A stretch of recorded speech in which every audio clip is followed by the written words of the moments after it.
जल प्रवाह पावितस्थले कलेवलम्ब्यलम्बितां भुजङ्गतुङ्गमालिकान्तमड्डमड्डमड्डमन्निनादवड्डमर्वयं चकार चण्डताण्डवं तनोतु नः शिव शिवम्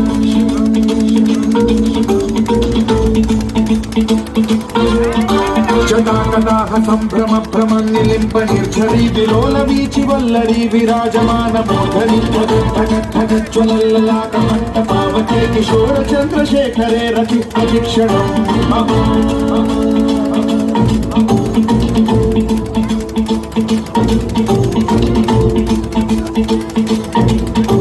जटाभुजंग पिंगल स्फुरत्फणामणि प्रभातदम्ब कुङ्कुमद्रव प्रलिप्त दिग्वधूमुखे मदान्त सिन्धुरस्फुरत्वपुत्तरीय मेधुरे मनो विनोदमद्भुतं बिभर्तु भूतभर्तरी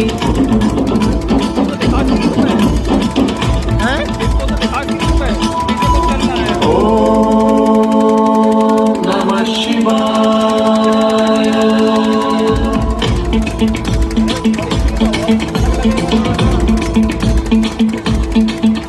सदाशिवं भजाम्यहं सदाशिवं भजाम्यहम् ॐ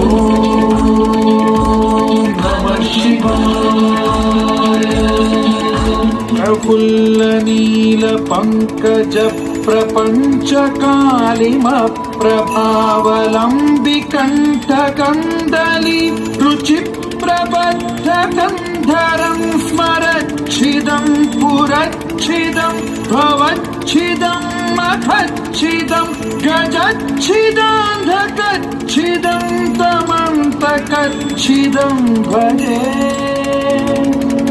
अखर्व सर्व मंगला कला कदम्ब मंजरी रसप्रवाह माधुरी विजृंभणा मधुव्रतं स्मरान्तकं पुरान्तकं भवान्तकं मखान्तकं गजान्तकान्धकान्तकं तमन्तकान्तकं भजे।